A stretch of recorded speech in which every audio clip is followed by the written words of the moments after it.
Hello, hello, hello. Welcome and blessed be to all of you. I'm Luna and I welcome you here tonight. I'm so glad you decided to come and hang out with me and my little gang, my virtual coven. Hold on, a little bit of.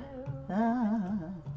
You didn't see me a couple minutes earlier, like hacking up a lung here. I've been so amazed because everything's blooming. It's been a gorgeous week, gorgeous weather.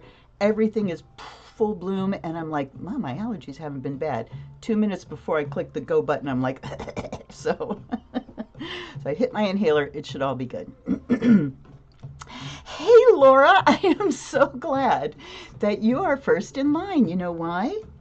Because there are two decks. Well, I'll tell you when we get there. Anyway, I'm so glad you're here. Hi, Laura. Hi, Ellen Marie. Hi, Roxanne. Hello, Samantha, darling. Dora in Florida. Oh, your phone. Your little puka. Hi, Elsie. Welcome. Hi, Marcy. Hello, hello. I'm so glad to see you all. I gotta say, well, first things first. Thank you, Laura. We caught, there was this massive thing coming after. Hold on a second. That's a little better. There we go. There was this massive storm coming at us, and where we live, Akron was named Akron because it's like a high point. It's like watershed point, and it's higher up than we are, so everything that comes from the west goes up, and then sometimes it dumps, and then it'll kind of peter out by the time it gets to us, or it splits and goes around and reforms on the other side. It's the damnedest thing. For years I have blamed all the witches that were in Kent, have been in Kent for so many years, for like putting up an umbrella and forgetting to take it down. Anyway, we things started getting, really dark. We definitely had rain, and it was like dark green rain, and then there was this really organized red. I'm like, oh shit, here it comes. Then of course it starts lightening up, and we caught the red. There was this little tail that dipped down, and it was like we were right at the very bottom of it. And then it got organized again, and there were reported tornadoes in Garrettsville and Windham, which are like to the northeast of us, still in our county. And my husband was so thrilled because both my kids are here, and he took them outside, and he's looking at the clouds and going, you see the way that's really disorganized? There's a lot of wind. Somebody along the path of that is in trouble. And they were. He's such a nerd. It's, one of the big reasons I love him is he's as big of a nerd as I am. Anyway, okay, I got the inhaler jitters. Sorry. Hi, Catherine. So good to see you. So anyhow, we're safe, and we've had so very much rain, so very, very much rain. So thankfully the aquifers are full. Thankfully we haven't had any horrendous flooding, although a little bit to the northwest of us. I heard there was a big sinkhole that opened in a state route, so there's all kinds of stuff. I mean, we're all under it, right? But as for me and mine, we are safe, and I am feeling good. I feel good, you guys. It's amazing. It's truly amazing. So I'm grateful, absolutely overflowing with gratitude to be here, to be feeling as good as I do, and to be here with you guys. That makes me so happy. Uh-oh, what was that? Don't everything fall over now. Anyhow, I don't have anything to really talk about on the front end here. We're under a Virgo moon tonight, so I was so happy because at, let's see, 7:29 I looked and there was one person waiting, which was me, and I'm like, oh, okay, maybe. And then I click on and I look, and it's like, boom, you're all there. So punctual Virgo moon, which is showing up tonight. Let's do a blessing. Everything's clean. I told you I've been feeling good. It's wonderful. It's wonderful, and it's amazing. I've found out a better way to light these matches than on the bottom of this thing. So I'm hoping that you are feeling good as well. And if you're not, I hope that what we do tonight and the meditation and the messages that come through can in some way help you feel better, help you feel not quite so at sea with everything, and bring you some answers. I really hope. And in that spirit, I offer you this sacred smoke by air and fire. May we all be purified and charged. May our minds be clear as they can be on this Mercury retro, but we're getting close to the end here. When do we, I'm not going to look. Let's get the blessing done first. May your mind be clear, cleared of negativity. Set aside anything that you don't need right now, okay? And fire, may you feel spirited and passionate, and may you feel a sense of vision. And by water and earth. Oops, wait a minute. There, and there. May we be blessed and made whole. And by the sound of the bell, may deity come in, may the atmosphere be cleared of any negativity. So let that vibration just kind of go through.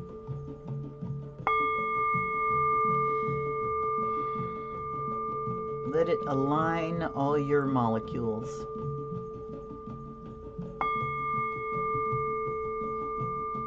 And leave you feeling fully present.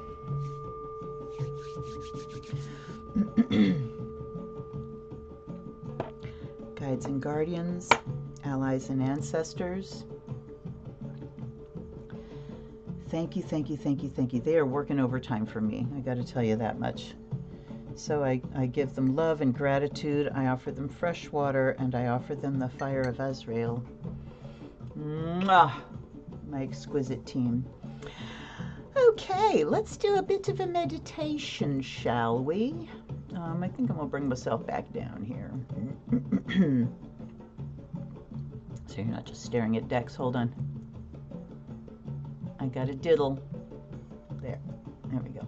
All right. All right, so let's get comfy. Settle in, everybody. Settle into the surface that you're on. Gosh, it's only 10 minutes in and we're doing our meditation. This is amazing. You can tell I don't have any big issues. So. All right. Settle in.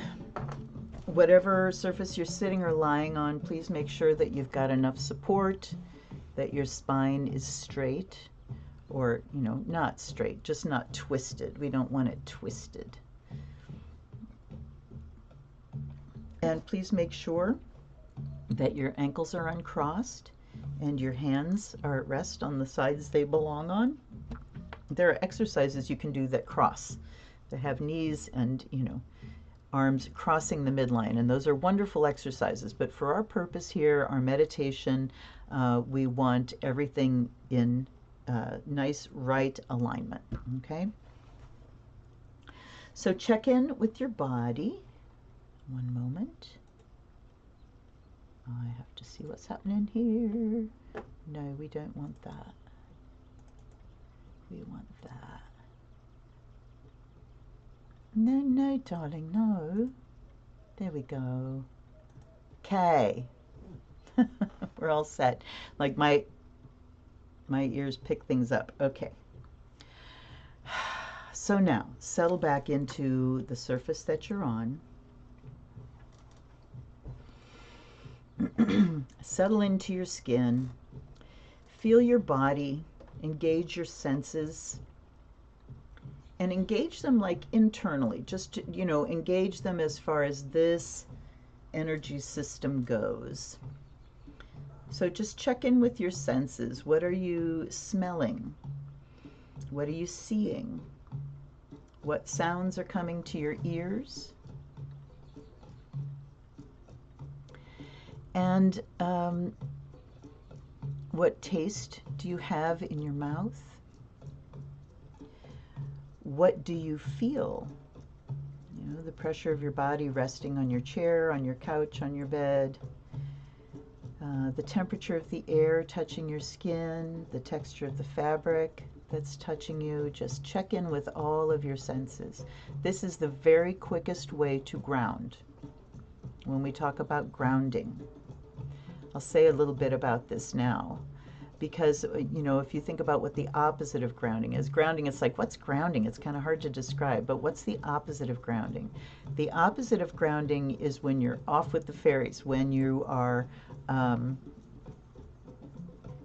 almost dissociating, when you are feeling like divorced from your own energy system or your own body or your own mind, when your brain's kind of so loaded that you know, you're just not aware of what's going on down here. So when we engage the senses, we are coming down into this energy system, fully into this energy system, and balancing all the activity that goes on up here with more sensations throughout the entire body. So grounding really just means inhabiting your body and feeling the pull of gravity. It makes you feel safer. It makes you feel more cohesive as an energy system. So we've checked in with our senses. Bring your awareness now down, down, down, down to your root chakra, which resides pretty much at your taint. And allow that energy system to activate. And you might see the color red as it activates, and from that center, reach down into the earth. With your energy center, reach down into the energy center that is the earth. Feel it organically attracted down into the earth. Your body belongs to this system, so sending energy down there is quite a natural thing to do. And you could even imagine like you're, you know, digging your toes down into the earth and what that feels like when the earth is warm with bare toes. And imagine that's what the root feels like, going down into the earth.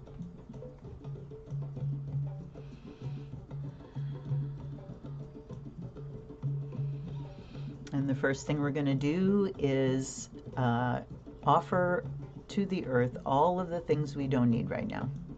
All of the things that are not serving us, so we can return that energy to the earth so she can use it. So all that excess thinking energy, all that excess stress energy, the energy of worry and anxiety and fear, and even the energy of, you know, desire, jealousy, anger, the feeling you're left with when you've indulged in something to an excessive degree. So, you know, the feeling of too much food, too much drink, too much anything. All of our too much right now is going to get drawn down into the earth. Just let it go.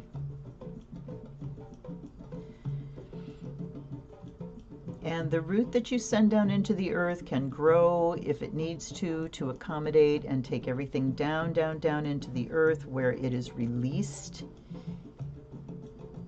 and dissipated.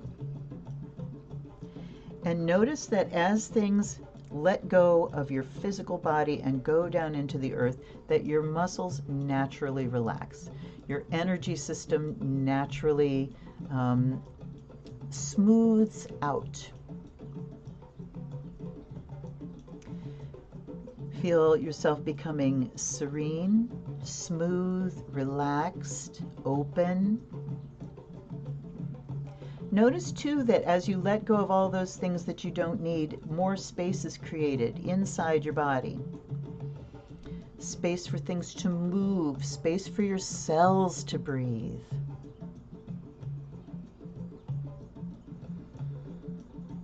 And let's connect with your physical breath now. On the next exhale, make sure you exhale all the way, and then the next inhale comes in easily and deeply.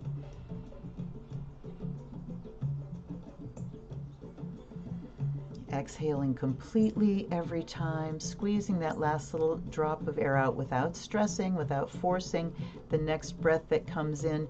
Feel the entirety of your rib cage expand, front, back, and sides. And then as you exhale, it very gently squeezes in.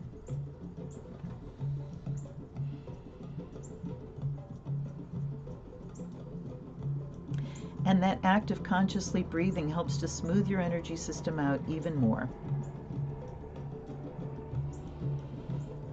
And that inrush of oxygen spreads throughout your body.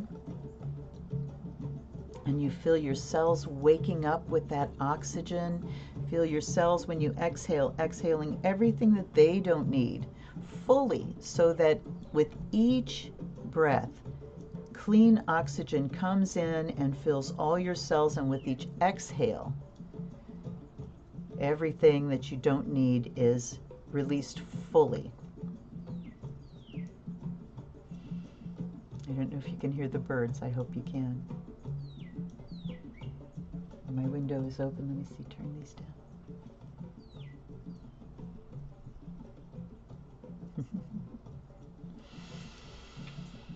So now, as you continue to breathe that way, let's put our attention back down to that root chakra and allow earth energy to start rising up that root. See this just intense green and living gold.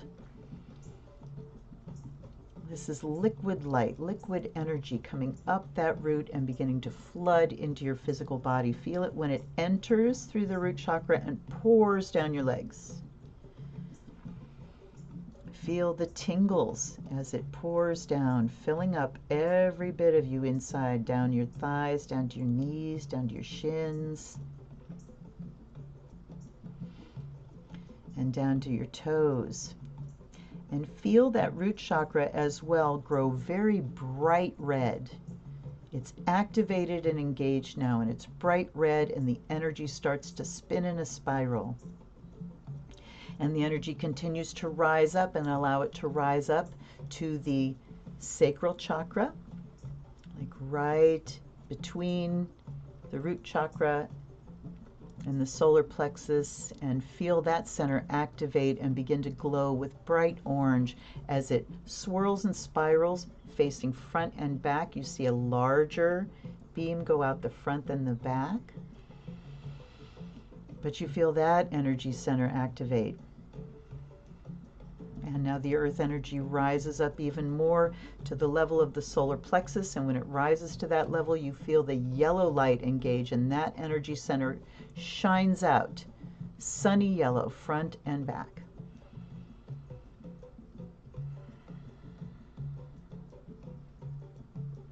Just breathe in these colors. And now the energy continues to rise up to your heart level. And you feel the heart chakra activate green with little sparkles of pink, but green beaming out front and back.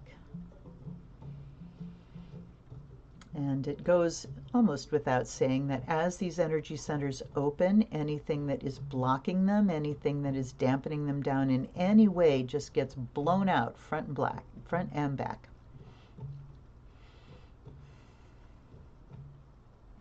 And then rising up, the energy filling your body, rising up to the level of the throat, where suddenly that chakra activates and shines out beautiful, clear sky blue, front and back, shining, living, swirling and spiraling.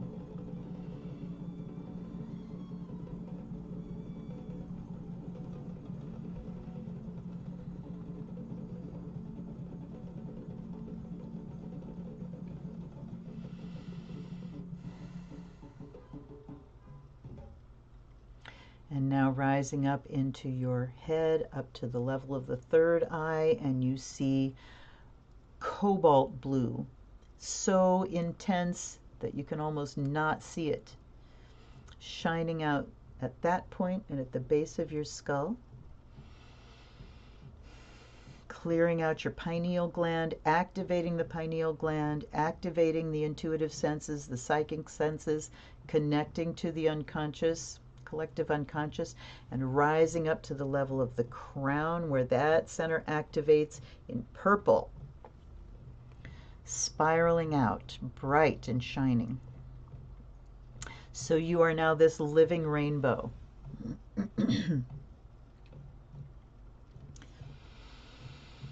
And still the earth energy, green and gold, is swirling through the rest of your body with these chakras shining out amidst it all. And let's have a full exhale, and on the next inhale, bring that earth energy up even brighter.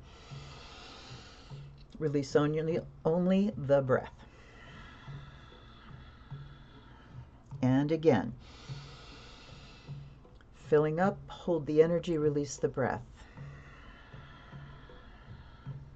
And again, release it through the crown. And see it come down all around you. This beautiful vessel you are in now, this beautiful egg sphere of earth light, dancing all around you, pouring down, touching the earth, sinking down and hugging that root, and then back down. And feel how very solid and secure this makes you feel. Affirm that this sphere, this egg that you are inside, is your energy system, and the outside of it protects you from other energy systems.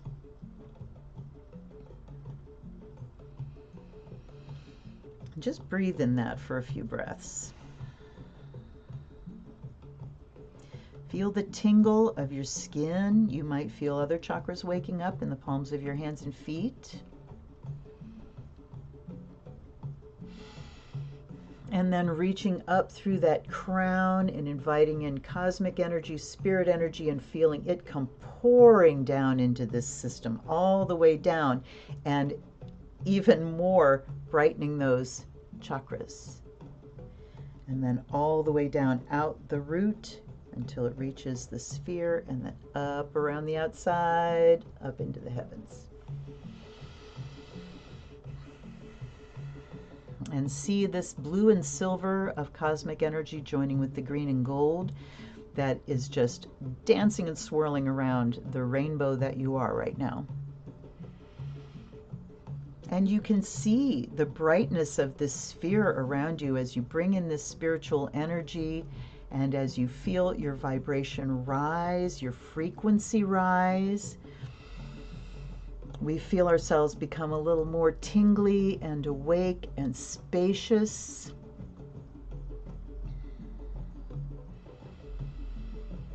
And we let those lower vibrations fall away, fall away, fall away.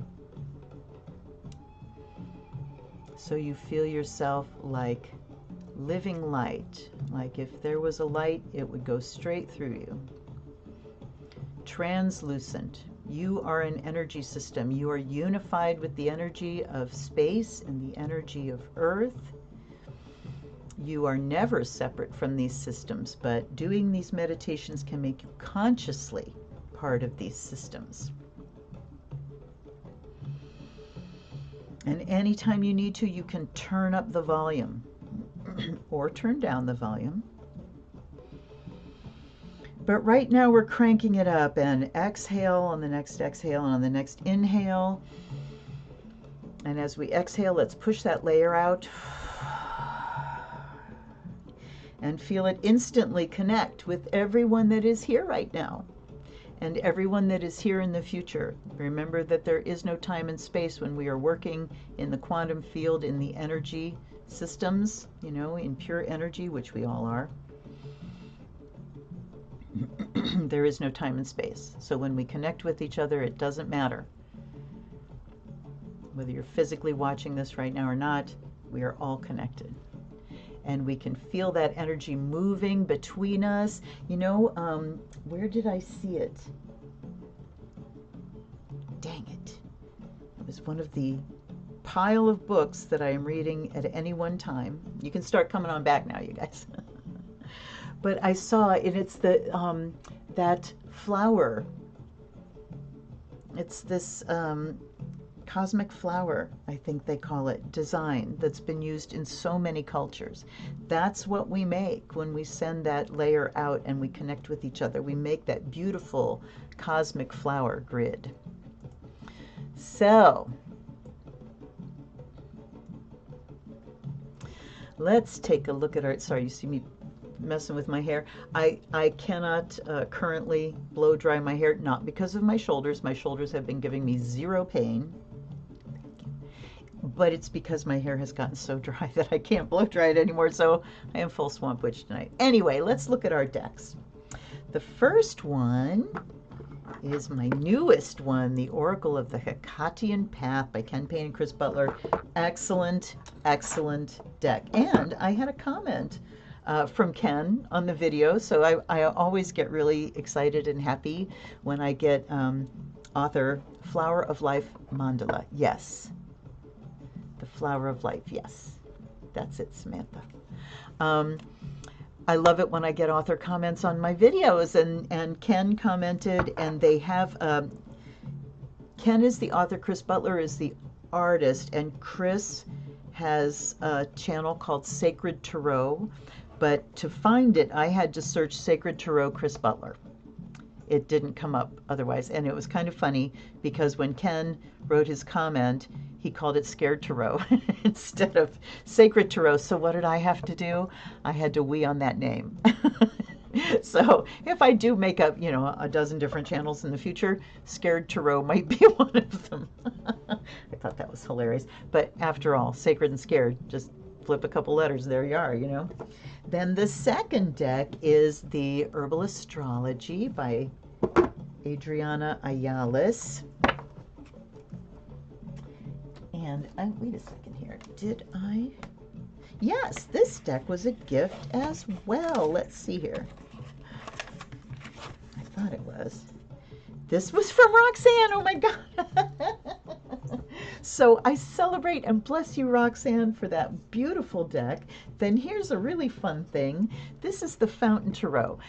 This deck and this one both popped into my head last night, and I pulled them out just to, you know, look at them, play with them. It's like, oh, those want to be there tomorrow.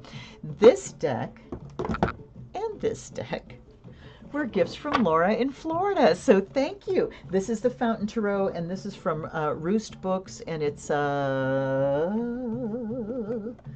guess we don't have an author, I have to say now, because Jonathan Says, Jason Gruel, designed by Andy Todaro. Okay, so that's the Fountain Tarot, a unique and wonderful deck. This is the Dreamweaver's Oracle by Colette Baron-Reid, illustrated by Joel Nakamura. And this, such an interesting little deck. This is the Tarot de Carlatides by Fournier. It's an interesting deck. One of the things I love about it the most is it's just so nice in the hand, and it shuffles. Ooh. So the Fountain came into my head first, and it was like, oh, this is the, because I'll sit at night before I go to sleep and just play with some decks.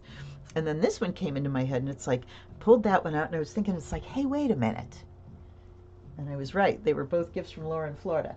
Then this is the Gendron Tarot by Melanie Gendron and Melanie Gendron. That's an older deck. That's from the 90s. So there we go. There's our decks, and we're going to give some more Fire of Azrael here to say thank you to the decks. Gosh, I look so dark. Wait a minute. I did myself a solid today, and is that better? Maybe. Maybe.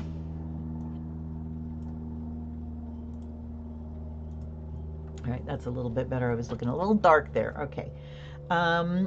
Let's get the Astro Dice. It is an unusual deck.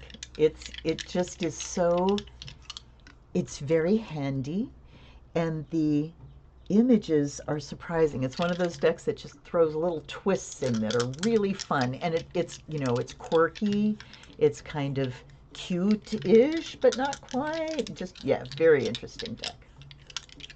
All right.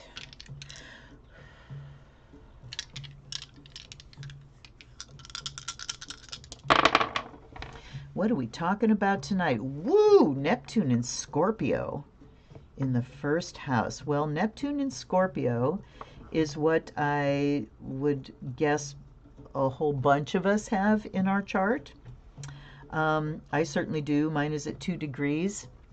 So anybody younger than me for the next, I don't know how many years, I forget how long Neptune's cycle is, but Neptune in Scorpio is the ability to see straight to rock bottom of a situation.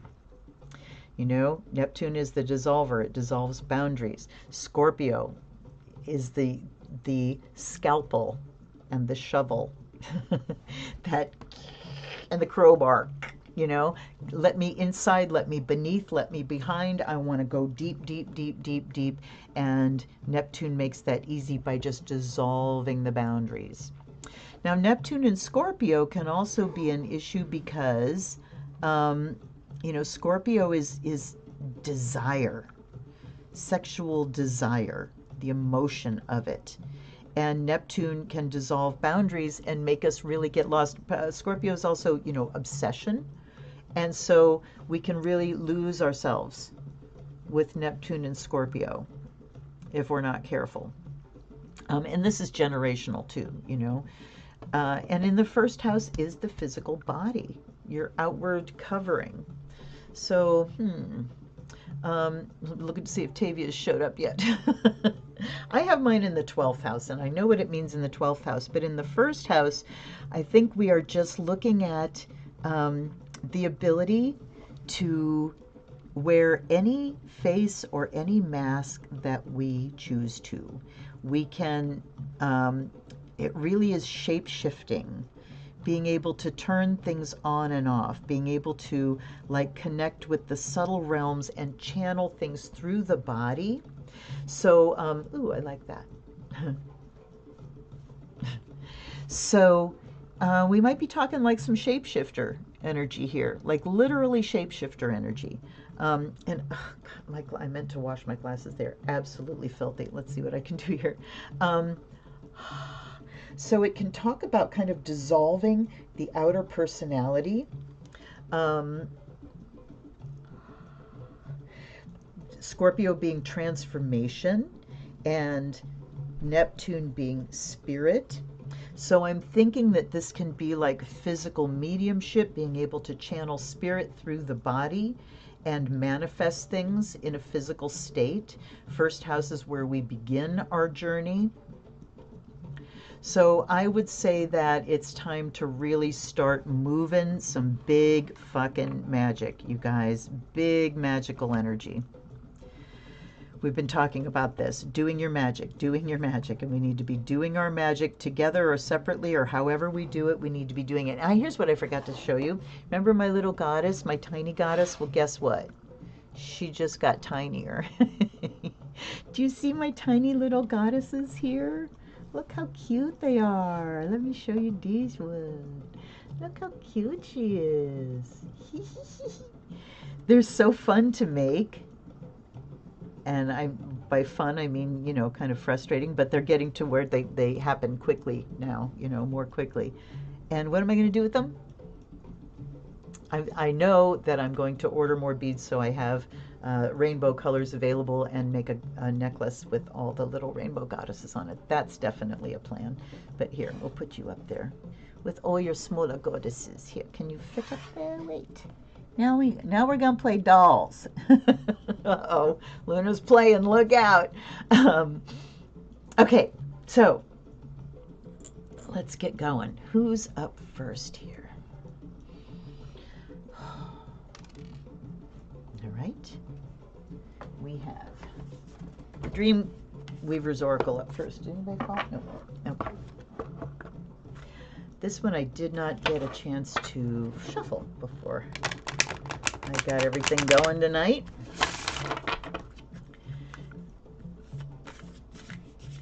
Yeah, Samantha, I would agree with that. Neptune and Scorpio. I mean, Neptune throws a glamour. So this could also talk about being able to throw a glamour and put a veil over things. Neptune obscures. Scorpio reveals.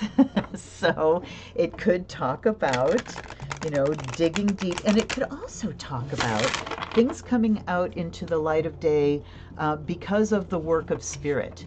Because spirit is moving and bringing things up from below, and it's going to manifest that. Oops. Now the teeny tiny dice and the itty bitty dice and the itty bitty goddesses. Yes. Things are getting so much smaller here. All right. Now, wait. Okay. Just realizing I forgot to put lipstick on. I look so pale. Oh, wait. I need the drink. I toast you with my cranberry ginger ale. All righty. What have you got for us? It is so wonderful to be sitting here with my windows open. And it was kind of disorienting as I was getting ready. I had like an hour, and I'm fiddle farting around as I do, and I'm gonna watch a little video while I'm doing this, and I look at the clock and it was like after 7. I'm like, oh my God, but it's because it was still light outside. So I'm not used to that. It's wonderful. Okay, first we have time to dance around the sun. Look at the griffin. All right, that sounds like celebration to me. Don't know about you. Then we have weavers know that all is God, and all the diamonds in the sky. Okay, so I want to say something about this first, right off the bat here, because weavers know that all is God. Neptune is what dissolves that boundary between us and spirit. That it is both the illusion of separateness and the dissolver of what separates us. So is Neptune shifty? Oh, you better believe it is. Then we've got when the ones you need fly close, for the wind that blows our sails. And at the bottom, if the dogs come circling around. Okay, that's so fun. Because when I was kind of just sort of going through the deck in the beginning, as I was putting it out, this card flew out. That's what it was. So I'm not at all surprised that it's down here. All right, this is such an interesting and kind of enigmatic deck, and I haven't really worked with it much. So the essential meaning: victory after hard work, celebration of achievements, having the advantage to win. Okay, so here's what we're dealing with.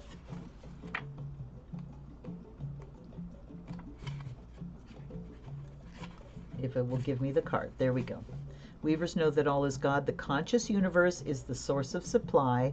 Spirit is fundamental to life. The mystical is the primary reality. That's like this right here, that spirit is fundamental to life. Spirit in the body. If we don't have spirit in our body, we are not alive.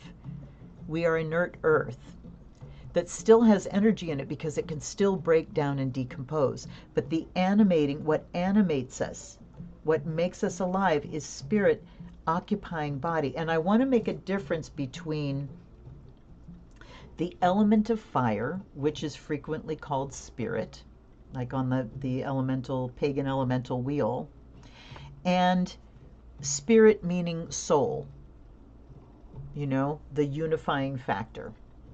God and goddess. Spirit, the spirit, or the fire spirit, is the animating force of our body. Now, the fact that you can have someone who is physically still alive or physically kept alive, but there's something missing, they are gone, no brain activity, that the big spirit has departed, but there's still an animating force running the body. So those are two different things.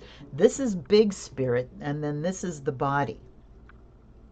So The conscious universe is the source of supply. I love that. And the mystical is the primary reality. So what are we dissolving here is the illusion that we physically here on earth are separate from spirit at all, because we're not. And that is a statement of it. And this is what, this is what aids us in victory, in having the advantage. And then we have all the diamonds in the sky.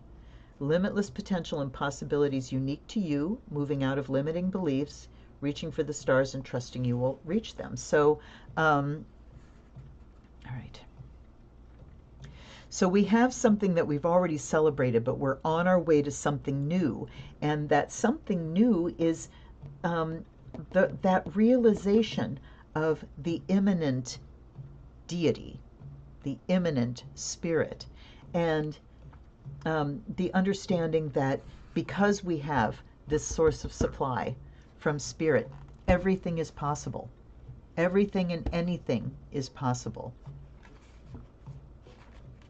Then, when the ones you need fly close, soulmates, important friendships and allies, positive community, help comes when it's needed. All right, so again, a gathering together. It seems like we've been dissipating a little bit, because when the pandemic hit, we were all focused on one thing, the same thing, equally. And we came together around that. We came together through, well, we kind of split apart too through the Trump years. But, we've come together in a lot of ways, but it seems like recently I'm not feeling that strong sense of unity. Oh, I was thinking about the Black Lives Matter movement. The pandemic and Black Lives Matter really brought us some strong unity in a lot of ways.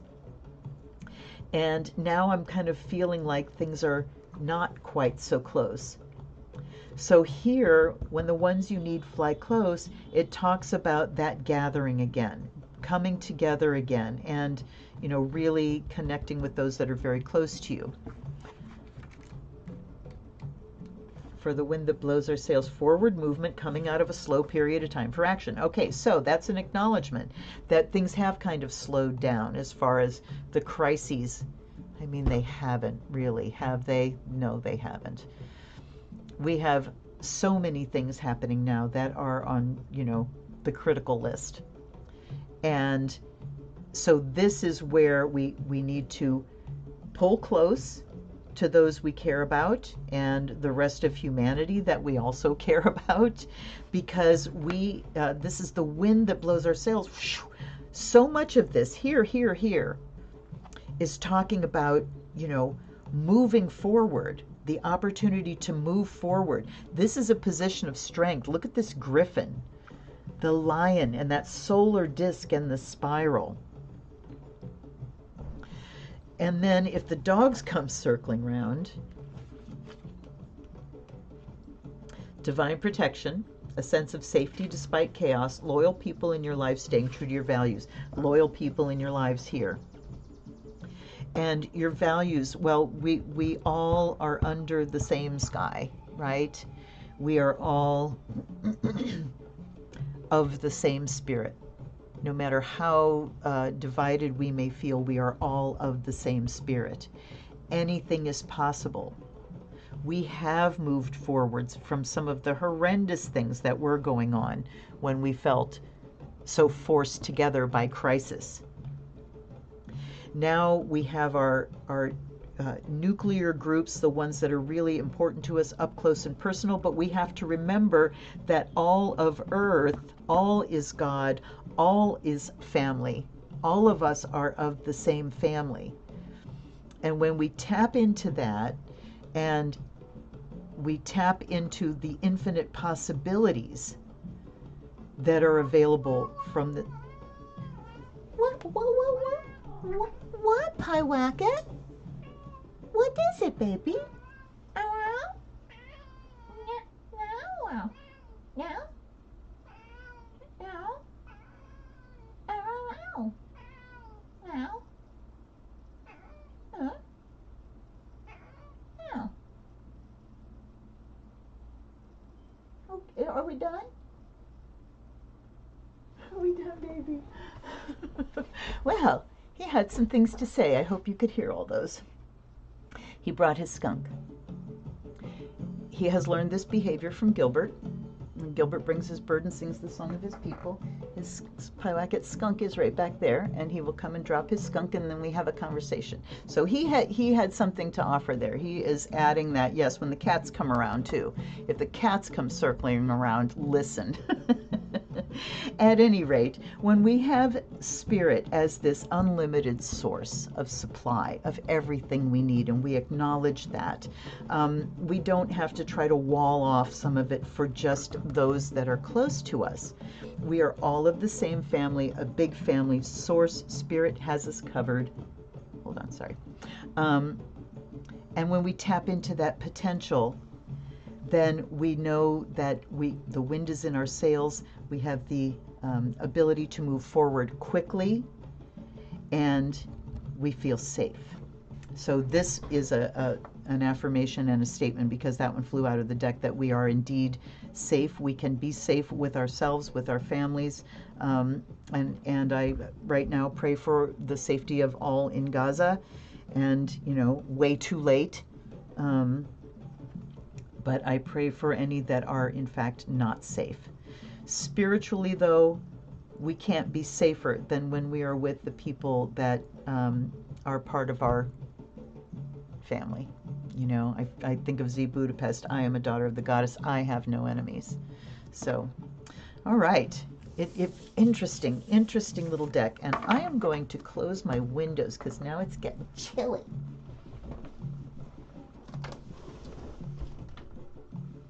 I'm not going to close them all the way. Hey, baby. Oh, well. Oh, well. He's such a good boy. Yes, he's there. He's there in the dark. Wait. Oh, I can't show him. He won't show up. Okay. I've got a line from an old scary movie in my head. Wait a minute. What's going on here? I'm fussy. You know that. Oh, wrong. Oh, double wrong.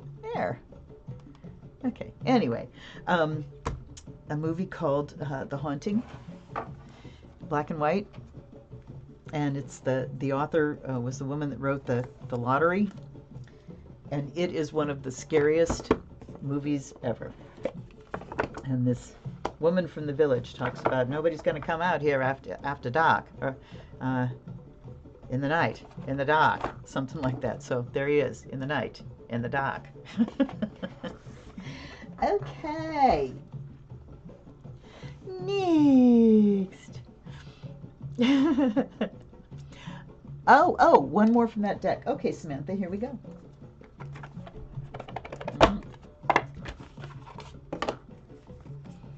All right, let me get the ones from 3, 4, 5. Okay. The next one is all weavers watch the dragons fly. That was another one that flashed when I was going through them. Being the observer, curiosity, seeing the big picture, not taking anything personally. Okay. We should observe our inner and outer worlds in the same manner. When you really learn to pay attention and can say, that's interesting, the hidden doors of perception swing wide. Such wisdom has always lived inside you. Did you know you were so fortunate? Stay open. So, I'm going to read this. Sometimes we get so involved in our feelings about things, we begin to believe we are those emotions. Remember, emotions belong to you. They're not who you are. They become part of our identity, part of our story forever. Instead of understanding the transience of opinions, we become trapped by our beliefs about the world and our part in it. I will say 1,000,000 times as loud as I can. Please recognize your beliefs as beliefs and make them changeable. You are never more powerful than when you can recognize your beliefs for what they are and choose to change them. Those ideas harden and stiffen until they form a tight container around our possibilities. While a container can be a good thing, we can find ourselves trapped in an old story. A good question to ask now about the subject you want this oracle to illuminate is, what am I making this mean? What if you removed your assumptions? What if nothing is ever personal? Now is the time to look at your situation, see it for what it is, step back and look at the bigger picture, remain neutral and curious. So yes, watch the dragons fly. You don't need to engage. You don't need to take it personally. Okay. Yay. All right.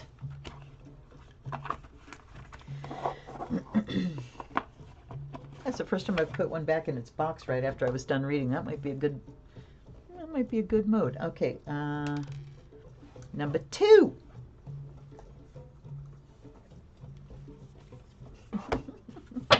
I hope you heard when Pyewacket when he first came up, because he was just like, my sweet baby. I love him so much.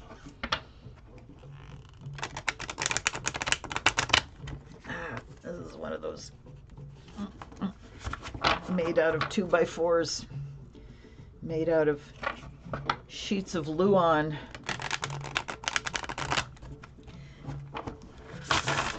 All right, I'm not going to do that anymore. Now, all right. What do we have to learn about spirit in the body?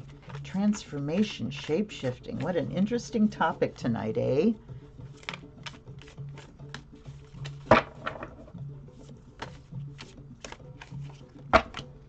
You wanted to come first. Psilocybin. Speaking of spirit in the body, commune. And this is rose, love, and hibiscus, joy. Nettle, action. Ooh, I just watched a video on nettles today that surprised me. And then cannabis. How fucking interesting is this? I can't wait. Okay. Then we have lion's mane. Wow. Okay. So I was watching, hello. Okay, horsetail. Patience with a pentacle. All right, so I was watching a video on, I think the channel is Herbal Jedi, and he was talking about nettles and stinging nettle. And he was saying, you know, the edges of the leaves have the little stingy things on them. And he's like, you know, they might make you tingle and all this kind of stuff. And he said, if you take those leaves, if you've got arthritis, and take those leaves over the joint that hurts, it can help it stop hurting. That the active components in stinging nettle go to your cannabinoid system, to your cannabinoid receptors, and they work on the same receptors. So he's like, some people say that, you know, nettles can make them feel kind of high, and I'm like, what? So very interesting that we have nettles and cannabis here. So that message is continuing from the plant spirits. And we start with psilocybin. What a triangle. Psilocybin, nettle, and cannabis. Commune, love, joy. Commune in love and joy. And, you know, for tomorrow we die. Why not live every moment as if you have no idea what's going to happen next, and anything could? You know, that all possibilities card swings both ways, right? But if you, and you know, you can take it one way or the other.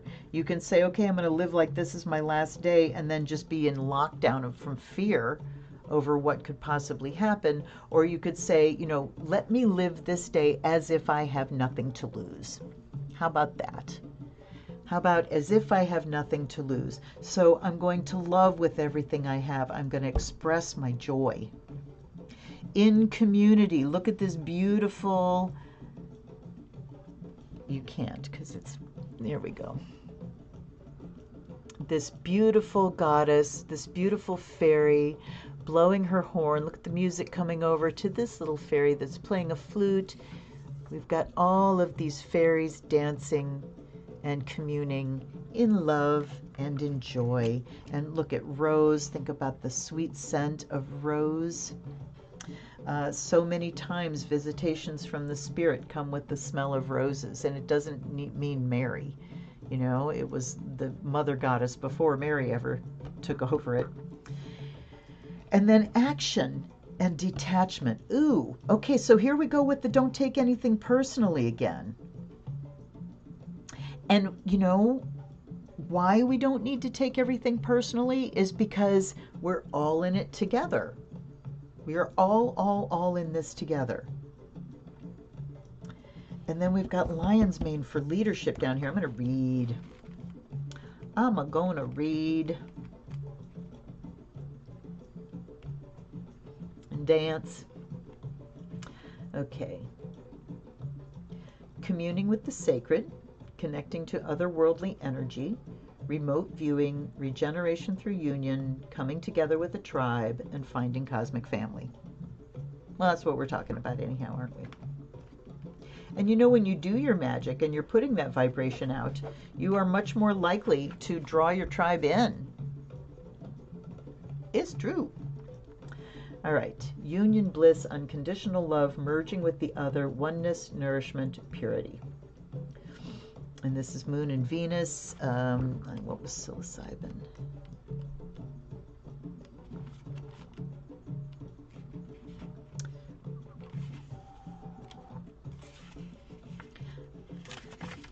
The pages are hard. Pluto and Sun. Okay. Pluto and Sun, Venus and Moon, and hibiscus. Venus and Pluto. So we've got these two, love and commune, into joy here. Nectar, grace, sensuality, beauty, divine feminine, nurturing, creativity, abundance. So Venus and Pluto are and Venus and Pluto, unfortunately, in natal astrology, when they are in square or in opposition, they can be known as the rape aspect, because Venus is affection, Pluto is force and dominance. I think it might more accurately be Mars and Pluto, because it's got nothing to do with affection. But anyway, unfortunately, but Venus and Pluto is just undying love. I will go to the death for you. You know, it's intense. And yes, penetrating is a word for Pluto and Scorpio. So it is love that goes beyond just the, you know, the small. All right, let's look up nettle. Nettle says, direct action, fierce protector, leadership, strength, power, in pursuit of truth, dominance. And this is Mars and Pluto.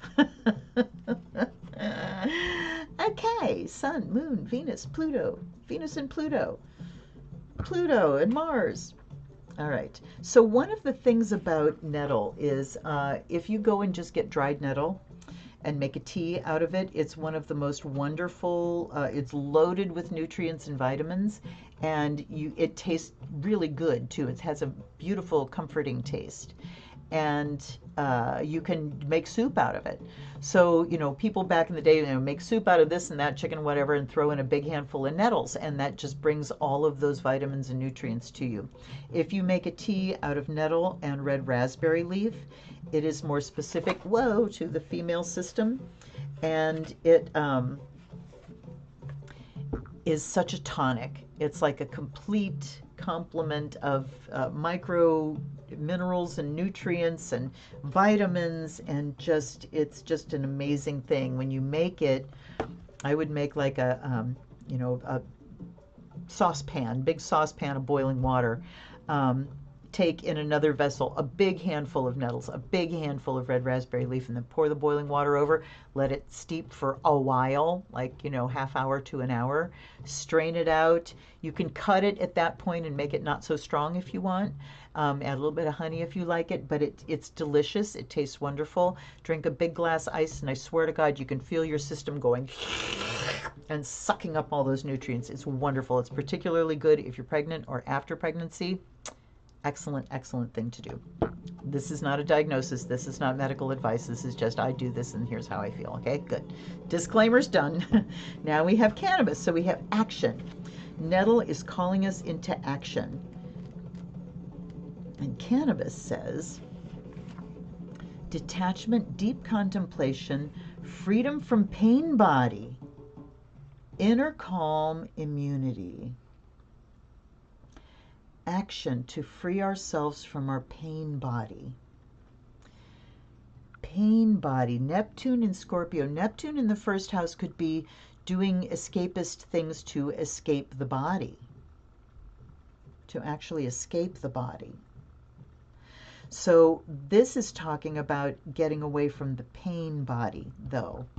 And the pain body cannot just be, you know, physical trauma or aches and pains or ailments that you may have physically, but also the trauma body that we carry with us. You know, it's kind of like a sort of an invisible layer of trauma. This is who I was when this trauma occurred, and it is still a layer over me. There's another word that wants to come and I can't find it. So freeing that pain body, and I do want to tell you, okay, here's something I have to tell you that I totally forgot about.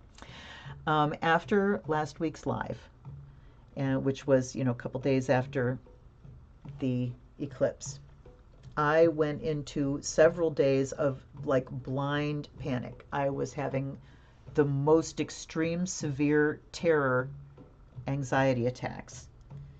Not panic attacks. Panic attack is a whole different thing. It's when your heart goes nuts and, you know, that system goes off. This was just anxiety and dread. I mean, dread and terror. I'm like, what's going on? I did a spell at the eclipse, 3 minutes before totality. I put something in the fire. That was my pain body from when I was 18 years old. And it was a wad of pain and shame and terror, and I put that in the fire. And then I got hit with this, and I mean, for a couple days, I was getting very concerned. I'm thinking, do I have to like go somewhere, or I don't know what's happening here. But I was just like, and then I realized that what I threw into the fire was the thing that was separating the energy of that pain body from my system. And what I wanted to do was reclaim that energy, you know. I mean, there was a good reason it was walled off, but now it was like purify this energy and let me reclaim it. Well, it came back as those feelings. And I mean, it was stark. It's been a really stark reminder. And I've, you know, been very gentle with myself over it. But there's, you know, it's this reabsorption of an energy system. So I'm going to do more work with it, do some more purifying, you know. But yeah. Total solar eclipse is some powerful energy to do a spell on. All right. So detaching, taking action to detach from that storyline of trauma, and then being able to reabsorb that energy to reclaim those soul fragments. There's any number of systems that you can use to do this, and ways that you can choose to speak about it. But it's unlocking a dark room where you had tucked some parts of yourself away, you know. So acting to detach from that pain body that keeps you separated from whole parts of your energy system. Then we've got lion's mane here, leadership. And you know, it's talking about doing this communally. We got Beltane coming up, you guys. It's talking about doing this communally, and certainly doing things, I mean, psilocybin, nettles, and cannabis, doing things that can take us out of ordinary reality and give us a wonderful experience, make it easier for us to kind of detach from that pain body, the everyday aches and pains, and really feel inspirited, inspired. And then, you know, being able to detach from our collective pain body. Ooh, which is big. Very big. Okay, lion's mane, leadership, sacred masculine, leadership, ambition, provider, strong-willed, spiritual power. And this is Mercury, Uranus. Let me look at, Nettles was Mars and Pluto, right? This is Saturn and Neptune. And then lion's mane is Mercury, Uranus. How interesting that lion's mane wouldn't be Sun. when we're talking about sacred masculine with spiritual power and willpower and everything. Anyway, it's not. It's Mercury and Uranus. All right. So, the heavy hitters here, though, are Pluto and Venus. And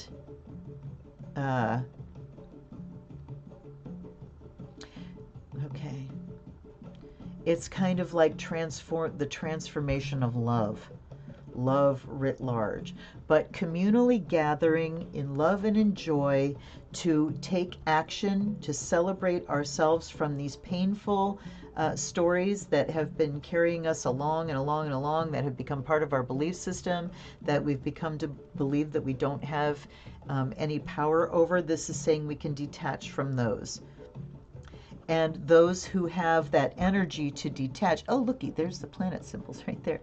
Those that have that energy to detach, and it's intense energy. Pluto's sun is charisma and strong-ass leadership, potent will, transformative will. So we can engage that will and collectively work, taking action to lead us forward, all of us together. You know, I think all of us can be leaders, because we're not, you know, not any one of us here is going to have a global stage to be a leader on, right? So we need to express our leadership with the people that we're close to. Remember those close people here. And if we all take on the mantle of leadership, if we each take that responsibility and we do our own work with our own trauma, we can lead the rest of the community with us. And we got Beltane coming up, so start formulating your Beltane spells, because it's a coming. Oh, and then we have Horsetail, patience. Horsetail is patience. I keep missing by one. Okay. Endurance, steady focus, period of gestation, trust the process, and heightened sensitivity. Well, that Neptune in the first house is certainly heightened physical sensitivity. So be patient, do your magic, trust that it's going to work. This is where your belief system is necessary. Believe that your magic is going to work, right? Okay. All right, let me check in and see what's going on. Hi, Lightfoot. Welcome. I'm happy to see you here. I'm not going to put that one back in the box. Just do that. All right. Who's up next? Hecate.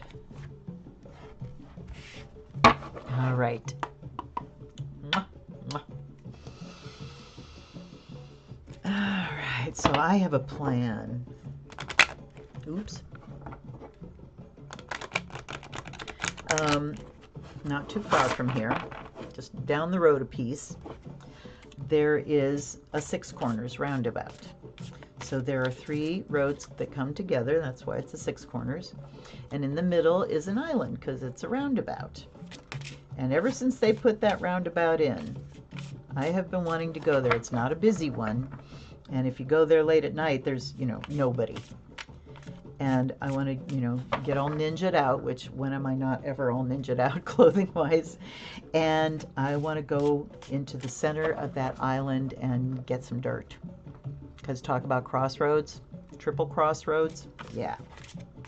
That's a Hecatean place. Okay, they're telling me to shuffle a little bit more. Hold on. One more. Woohoo! Yes, how do you know when a a deck is done shuffling?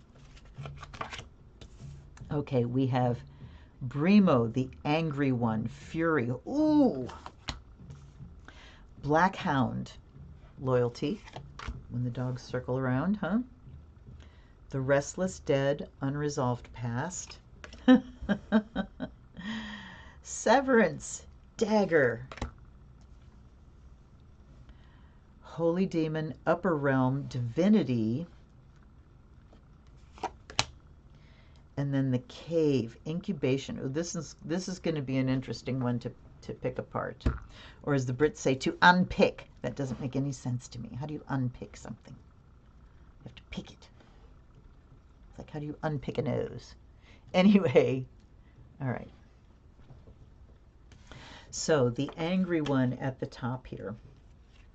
And this is one of the faces of the goddess. And it means fury. She is the shatterer of worlds. Okay, I think I got a little bit left here. There we go. She is the shatterer of worlds, and her voice will shake things to their foundations. Well, that's Pluto. Hecate Brimo is the bringer of storms of change. Do not resist. The only true thing to fear is fear itself and fear of self. Wow, capital S. For even during turmoil, a new balance will be found. Look to the strength in your foundations. No more coasting, no more relying on others, no more lies or procrastination. The goddess does not bring hardship out of spite. Hecate is speaking to you. Listen. The goddess does not bring hardship out of spite. She brings hardship because that's the way the system works. When things are radically out of balance, something has to bring them back into balance. They get shaky, you know? So fury here is talking about rising up because something is out of whack. I keep forgetting this is an LS deck and I don't need to go all the way to the back. Black Hound is loyalty. The Hound of Hecate represents a sense of commitment and devotion.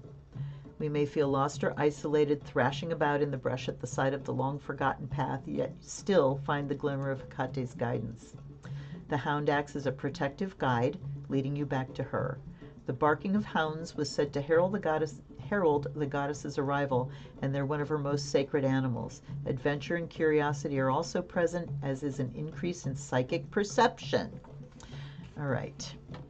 So this is talking about being safe in this time of reckoning, in this time of fury, in this time of unsettlement. Then we've got the restless dead over here, the unresolved past. That's what's coming up to get us. That's the fury that is rising up, is these things that, these issues, these wounds, these, the forgotten ones, you know? And when I say forgotten ones, I'm talking about us. The ones in the past that have been so misused, so abused, so left out, the lost ones, that they need healing from us. They need us to deal with things in the future and remember them so they can be healed too. These are the ghosts of the unresolved past rising up to say, what about us? You know, you're working for yourselves, okay, well, what about us? They need to be remembered as well. The past will return to haunt us at some point, but it can only hold power over us if we let it. Commanding the restless dead, Hecate helps you control your unresolved issues.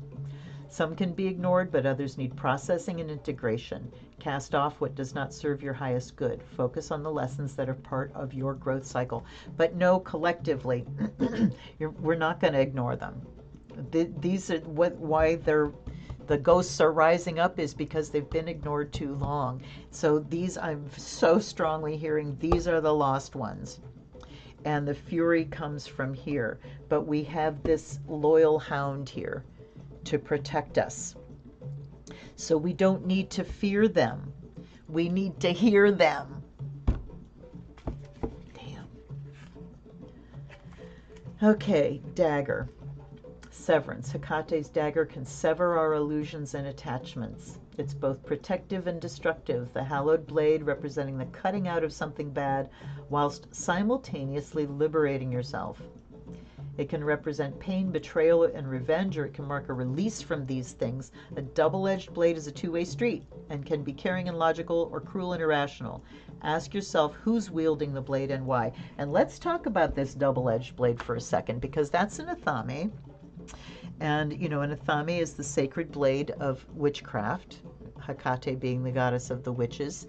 And that double-edged blade, what does that mean? And this is why one of the main reasons that I put swords in the element of fire rather than air. And that's because fire is will, it's choice, it's vision. I can clearly see the choices. I can exercise my will and make the choice. But what's the other side of that? Consequences. Choice, responsibility. That's the other side of the blade.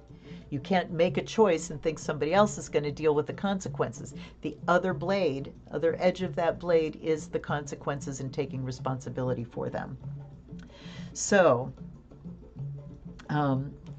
you know, talking about, wait a minute, let me go back here.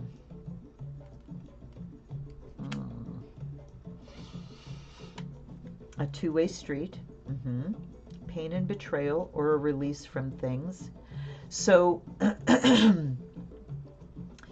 it's severance, but it's also, it's incredibly powerful because we can just cut things off and sever them, or we can shape them with a blade. You can use a blade to shape wood, to carve things, to transform your environment.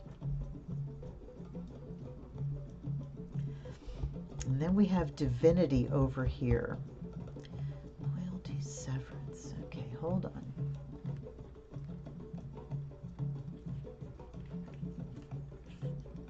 Okay. All right. And this is the upper realm. This is the last card in the deck, Divinity. The infinite serpent of the Empyrean realms. This elusive emissary comes only in times of great need. Oh my God. This spirit works most effectively through your third eye and crown centers, Neptune, whispering inspirational and divine truths. When this demon is present, look for signs and omens around you, and above all else, listen. You are closer to the goddess than you realize. Oh, my goddess. Yes, we are closer to the goddess than we realize. She's in here. She lives right here. And, you know, divinity here, coming in times of crisis when the spirits of the past are crying out in their fury to be heard, to finally get these problems taken care of and ended forever, severed forever, so that we don't have to continue to live through them. Generations of people living through oppression. And so divinity here, this is our guide with severance. This is the hand that guides what we are cutting away. It has to be. This is the highest level. And that's where we have to be coming from when we decide what we're cutting away. Then we have cave, incubation. So once we sever and lift the rest up to spirit, then it's time to go back in, heal, and get ready for the rebirth to come.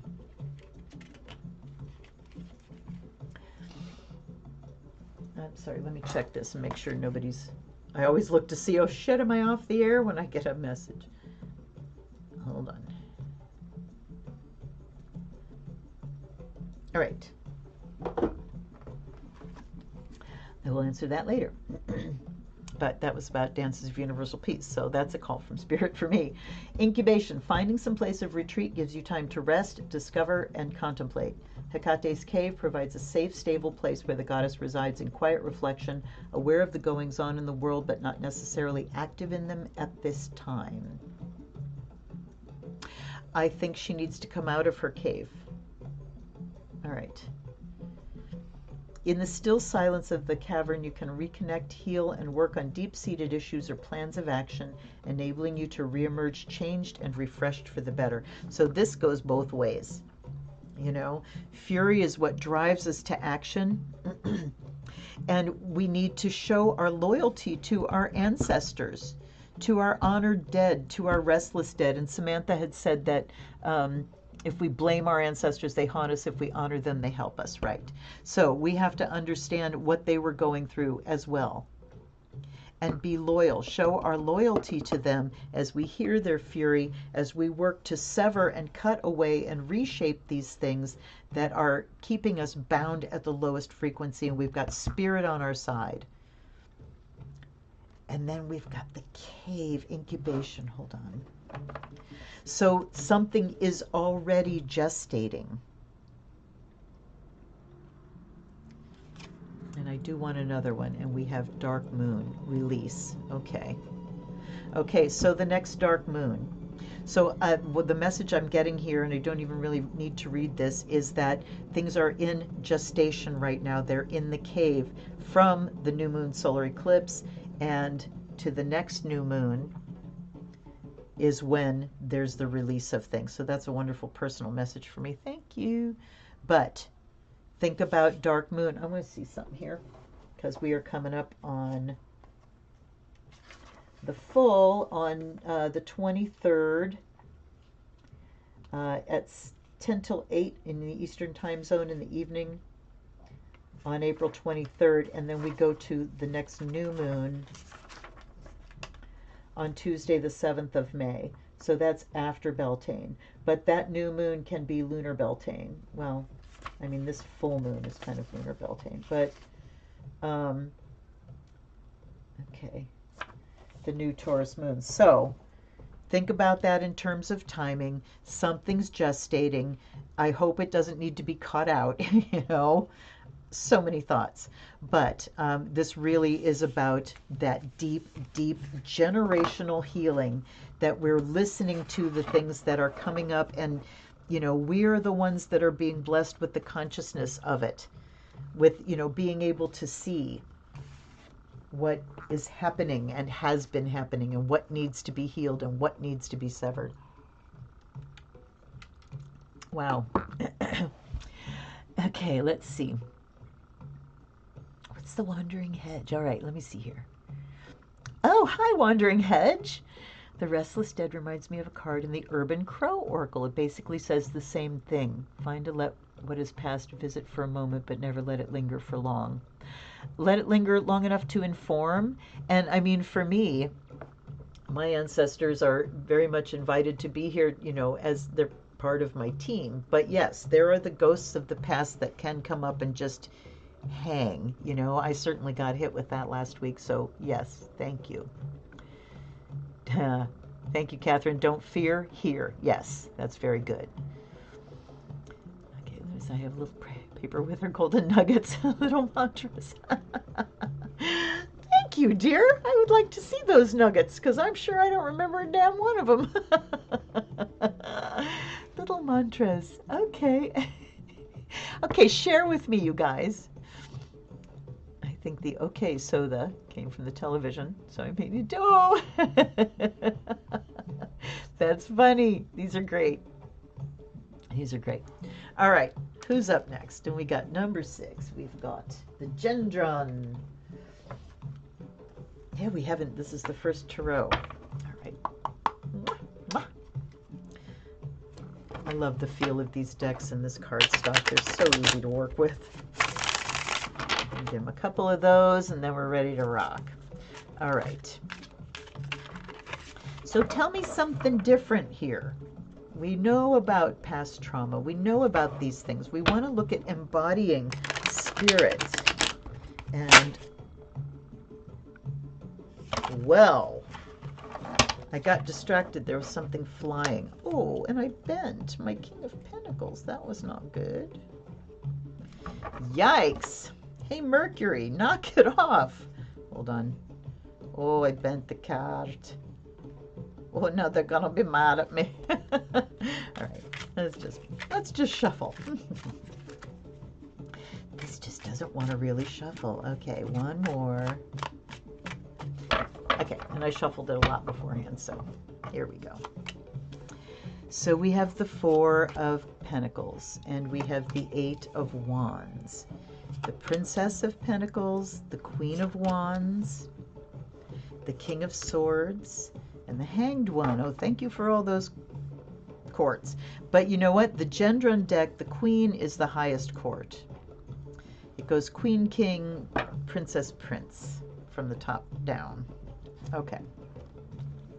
So, 4 of Pentacles is talking about our grasping onto the physical, our wanting to hang on to every little thing and, you know, shore up our possessions. Nothing's more possessive than Scorpio. No, Taurus. The Taurus-Scorpio axis is the axis Axis of obsession and possession, right? So we're talking about just being a little too concerned with our material goods, with the body, and what it looks like, you know, the body as a possession, as an identity. This is calling us to let that identity become a little bit fuzzy and to become larger than the body, to become, you know, more spirit than body. Then we've got the Eight of Wands here. So we've got wands flying through the air, something happening fast. Passions rising up. And then the Princess of Pentacles that is here to try things out. She's curious. She wants to learn. She wants to get her hands on things. She wants to use her senses, engage the senses to feel and smell. Then we've got Queen of Wands, who is all about passion and fun and fire, being a bold, wonderful leader. And then we've got, she's all heart, he's all mind, the King of Swords. He's talking about making sure we got the I's dotted and the T's crossed. He's got his sword half drawn, so he's here to protect as well. Then we have the Hanged One at the bottom. Okay. Hanged One talks about how you are when you're not in control, which is always, you know, we are always not in control of most things. So Hanged One is talking about surrendering to a process of trusting in the Queen of Wands here and the King of Swords, the one who has the vision, the mother who has the vision and will not lead us astray because she cares about her children, and the father who is going to keep an eye out on everything while we are being passionate and looking towards our glorious future. He's like, I got your back. Okay, I'm watching the perimeter. I'm going to make sure that you can rise to the highest heights. Can you see the eagle there?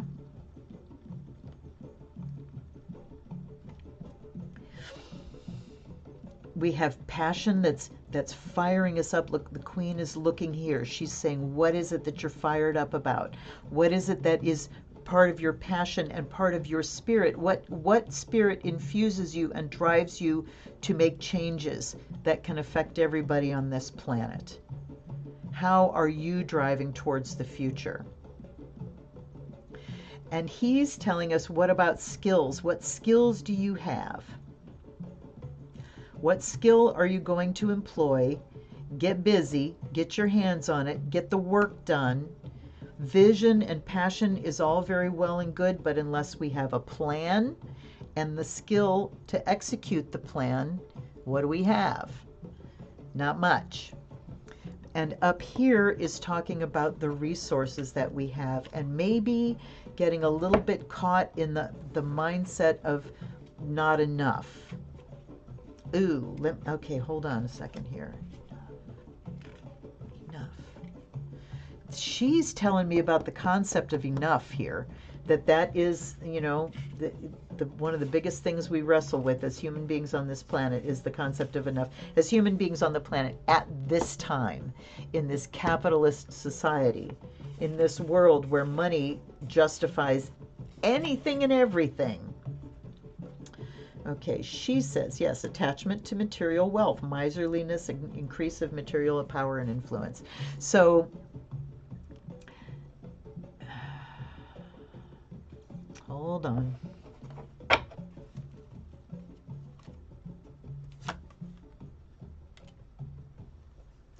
Two of Pentacles and the Moon. Was I taking? No, I'm going to take her on him.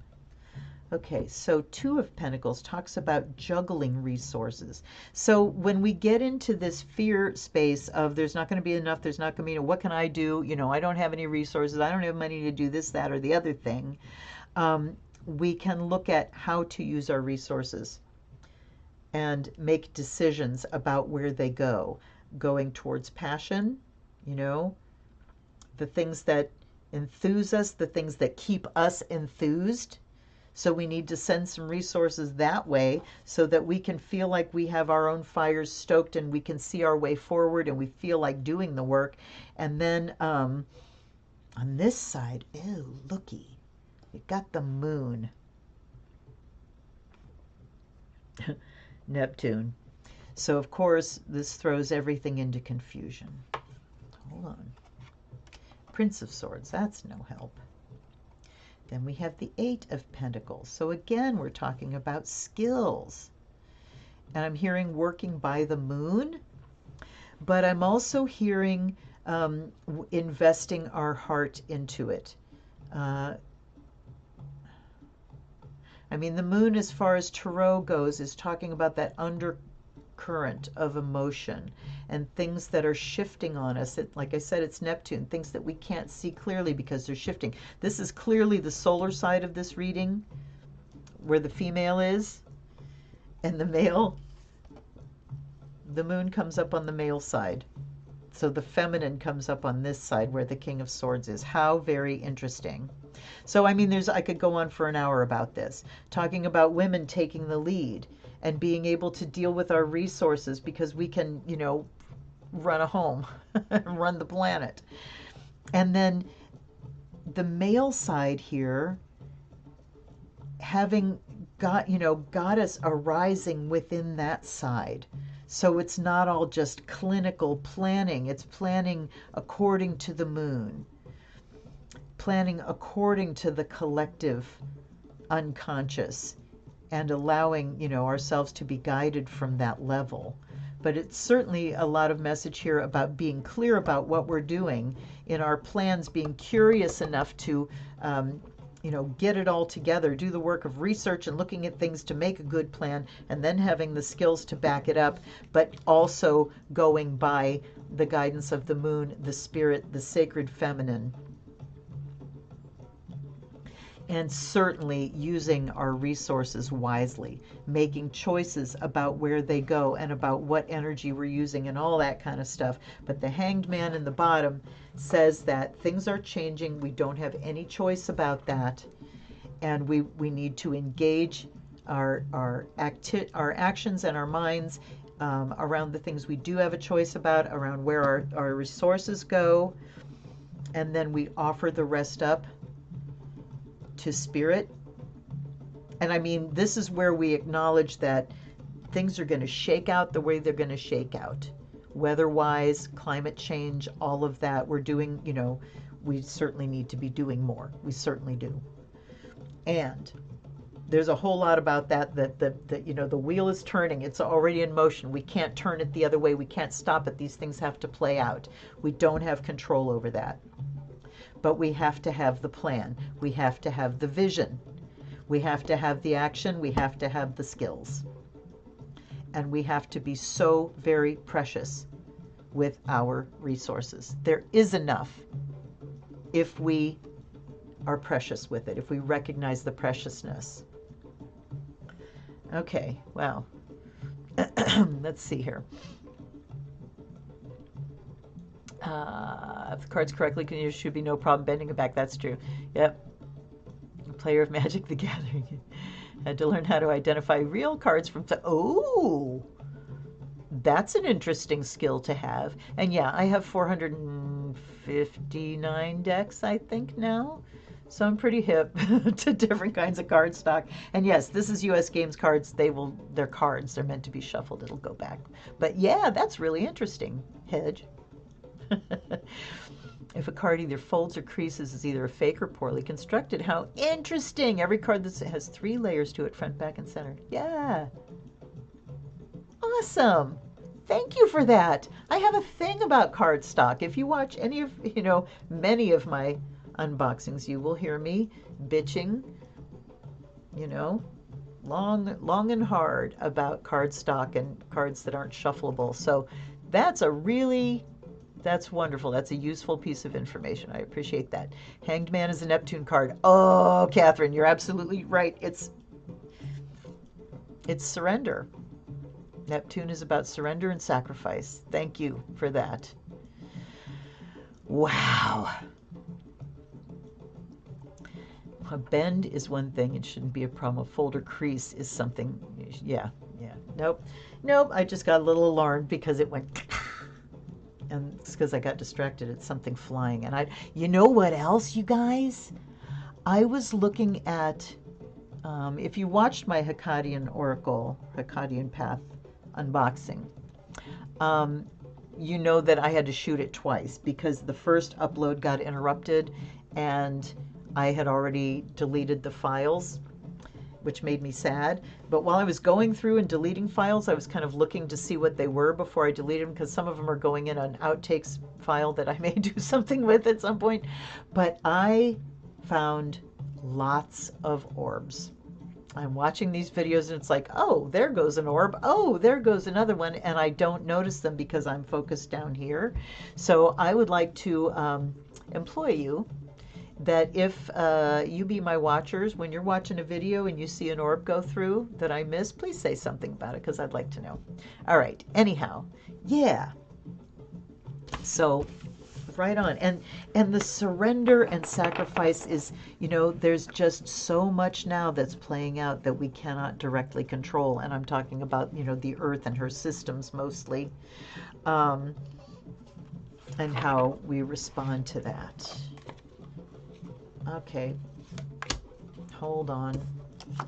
They're still talking. 9 of Wands, 10 of Pentacles. So we're talking about resources again. And boundaries. The Moon wants us to be boundaryless. Both of these are really talking about boundaries. It still didn't really clarify. Anyhow, onward. Okay, we have just 2 left. I guess we do. Nice. We got Fountain and Carlatides. And I don't remember what numbers they were now. Oh, shit. I think Fountain was 3, Carlatides was 5. And we got 6. 2. 3 and 5. 4. 1. Okay, we've gotten every other one. Can I have a 3 or a 5 now, please? They're just fucking with me mercilessly, you guys. 1, 4, 1, 4. 6. 3. Okay, 3. I could just pick one, but it's more fun to play. All right.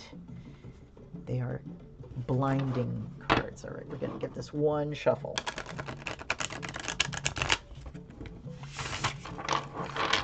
Because now I'm scared. All righty. Wandering Hedge, do you have a channel? That's what I'll say too. Anybody that comes into these videos and the chat, if you have a channel, please put it there. Please drop it in the chat so that we can come and see your stuff too and like your videos. And I want to thank everybody that liked my videos last time. I was seeing 0, and once it finished, and Tavia said, oh, I'm seeing like 18 likes. And yeah, people were liking, but they just weren't showing up for me. I'm not sure why, but whatever. So there's your reminder. Hit the like button, please, and thank you.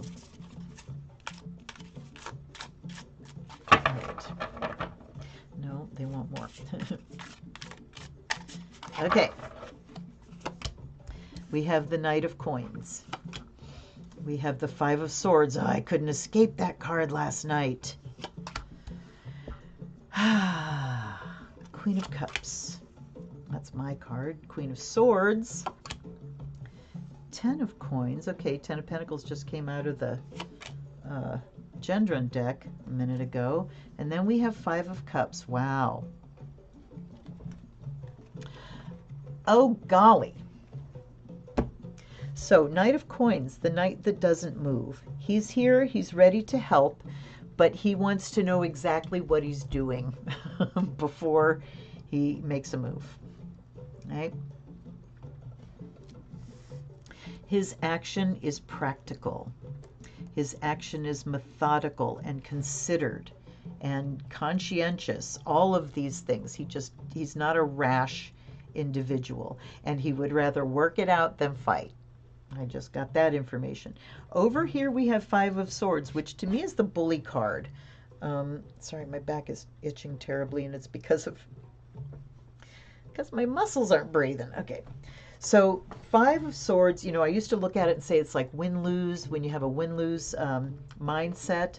But it's more and more become clear to me, you know, you hear abuse of power, but bullying and that just bad will, being a sore winner, you know? And we've all heard about sore losers, but what about sore winners when they win and go, hey, hey, yeah, you're an idiot, you lost, you loser, blah, blah. That's a sore winner. This is the card of the sore winner and the bully. Taking, you know, I got them all. So we've got this kind of bullying tactic here. And then we've got Queen of Cups, which is almost opposite. Compassion, empathy, love, care. Queen of Swords, she feels everything, but she's not going to let them run the show. Discernment. 10 of Coins. Too much of the material, you know, to the point where it's blocking the way. I really like, I think it was from the Thoth deck, where they talk about the 9s being the culminating card, which they are. You know, that's the highest number, and then it rolls over into the next decade. So the 10s are like when we move over from the culmination, the perfect fulfillment, into excess. And this is saying that there's so much focus. And look at the Knight looking straight down here. I don't know if you can see him here. Come on, buddy. There's so much focus on that didn't help much. The material, that it's blocking the path. It's blocking the entrance. They can't get in, we can't get out, okay? So looking at maybe setting ourselves free from that. Then we got the 5 of Cups down here, the little death card. Loss, emotional loss. Looking to this side. All right, let me work this one out here.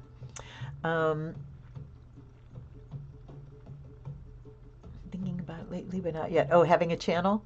All right. Okay. Well, I would like to encourage you in any way I can, Wandering Hedge, because you have you. You know, this is the wonderful thing about YouTube. So you don't have to have any kind of standard to put what's important to you out there. So, got any questions, ask me. I'm happy to help. Okay, Samantha, for me, the 5 of Swords can also be what thoughts or beliefs are you choosing to carry forward with you? What thoughts or beliefs, including ancestral ones, are you going to move away from? Okay. Okay. I'm going to stick with just because, you know, you've got these people here, and this person, look, he's actually standing on top of those swords. So he is building himself up. This is about building yourself up at the expense of another, right? This is why I like the Fountain deck, because it too just gives these little twists on things that give you a whole nother layer. Look at him standing on top of those swords like stilts. I need to be even higher. I've got all the swords. I have won. I've run them off, but I'm still not up there enough. I need to elevate myself even higher. Runaway ego. Lifting yourself up at the expense of another. And then, okay, 4 of Coins again. And then on this side, we've got compassion. So again, okay, wait a minute. Again, discernment about resources. Being very clear about how much we have and how far it will go. So this is so much fun. I mean, the 4 and the 10, both of those came up with the last deck. The 10 was after the reading, and I'm like, oh, it doesn't really inform me, but here it does. We're blocking our own path. And this, look at this, we've got just these 4 little coins, and then there's like a tent built up around it to protect it. Not a shelter for people in the snow, but a shelter for the money. Oh my God. This rampant capitalism is destroying us. It has destroyed so many things that are good, and it is destroying us even now. 5 of Cups, that's the loss. When we take this path, I mean, this whole reading is like, yee.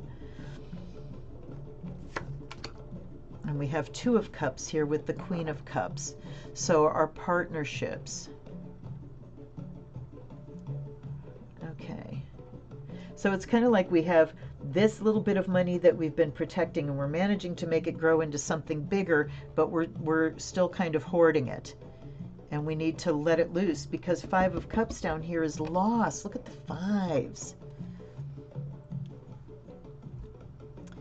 Okay. Mentally building yourself up at the expense of others, and this is emotional loss. So the result of all of this that we do is emotional loss. Over here we got the Queen hanging out. She's like empathy, and yes, she is saying, what are we saving this for? It's for sharing with partners. It's for, you know, distributing it in the community for the good of all. That's where the cups are. Over here's all the swords and the money. And then we have the Page of Coins. So again, and that was the Princess of Coins, and the last one, that's you know, that beginning skills. Eight of Wands again. Wow, you guys. Stuff's going to be turning around fast here. And there's the Page of Wands and the Seven of Wands. So there's another one that would go with that Nine of Wands that came up with the last one of just protection, standing your ground. There's the Ace of Wands. Damn.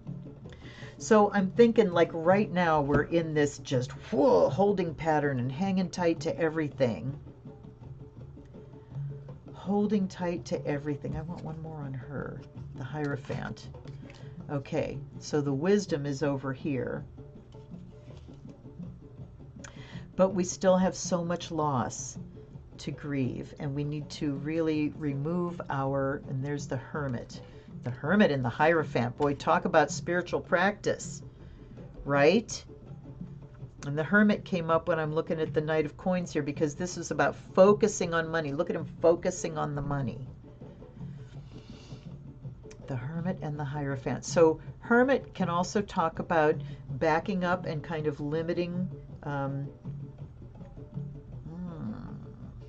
mean, taking care of yourself first, that's certain. And then all these wands coming up in a group here about just getting busy and getting the skills together, but we can't make money the focus. And there's the Nine of Cups. Yeah. We can't make money the focus. And if we are focusing on it, it has to be, what am I going to do with this to bring happiness to all, to make this a place that we all want to live in. Holy mackerel, that had some layers. Okay. All right. But the ones you choose to hold on to, you need to make sure you're walking the walk and not just talking the talk. Yes, yes, yes. Absolutely. Again, making those beliefs conscious. You're not spouting platitudes. Definitely just when you're talking about the deification of money, all of that, a reminder that we can walk away from that way of thinking. Yes, we can. Yes, absolutely we can. Because when when our worth is based in our financial resources, then when we feel worthless, we're constantly trying to build ourselves up. And how do we do that? This is the 5, not the 7, but this card also talks about taking something from someone, in victory here. And we've fought and I've won. And rather than just having the victory, I'm going to take all of your swords too, So it's not having enough and needing to build yourself up. And look, we went from the 5 of Cups to the 6 of Coins here. So rather than that sense of loss, we've got money that goes where it needs to go. 6 of Coins being, payments. Paying what you owe, receiving what you are worth. That could have gone on for a long time, that reading. Wow. And I do love this. I do love this deck. Okay. And now we have Carlotides. Such an interesting deck, and the meanings in the book in this deck are also very, very interesting. So, and it's so petite. It's so petite. Let's see. And Hedge says, I'd love to do readings like you, to be completely honest. Well, yeah, a microphone and a better camera. All right, a microphone. I have an expensive microphone, but you can get, where's my lav? I also have a lavalier microphone, which is the little kind that clips on here, and they're not very expensive. So that's a possibility. Speaking of cardstock, divine, absolutely divine. And I really do like this about Fournier decks. They tend to be smaller, compact, friendly in the hand. Okay. All right. And they come a-flying out. Here's the Queen of Cups. There's me again. This is my card, not just as Luna and who I am, but, you know, our Pisces moon, but as an INFJ. It's been assigned. Then we have the Queen of Pentacles. Okay, you guys are getting repetitive. I had both of these last night. And then we have the Knight of Cups. Courts, courts, and courts. Then we have the Chariot, the King of Wands, and the Nine of Wands. Okay, that's the second time the Nine of Wands has come out. All right, I'm going to read from the book for these because they're fun. So this is another gift from Lauren Florida, both of these decks back to back.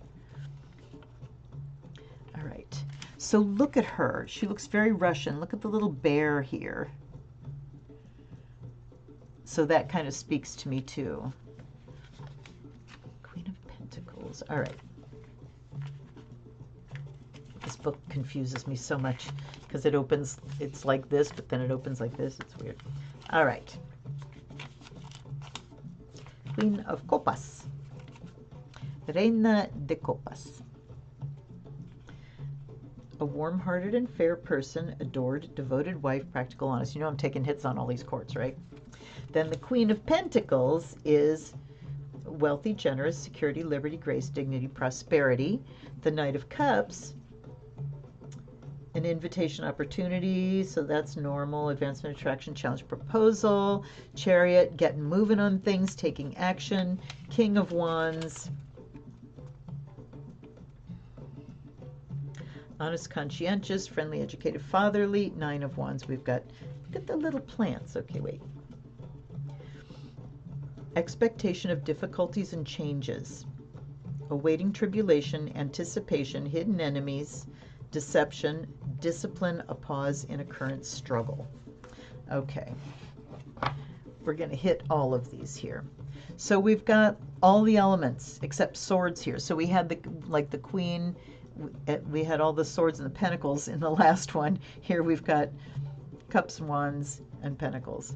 So here's being sensitive, caring, nurturing, empathetic, compassionate, practical, nurturing in a very physical way, someone with something to offer emotionally. He's very Russian looking too. So I don't think I noticed that before, that this suit, the cups, seem to be Russian.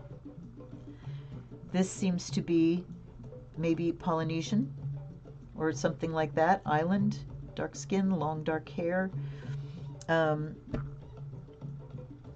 any rate, looking at cultures, something, an opportunity. But we've got the Queens of Cups and Pentacles, the feminine, coming forth very strongly here, nurturing both heart and body and soul. And then we've got the Chariot. You are the driver. You're in the driver's seat. Let me see what they say about the Chariot. You're in the driver's seat. Which way are you taking these ponies?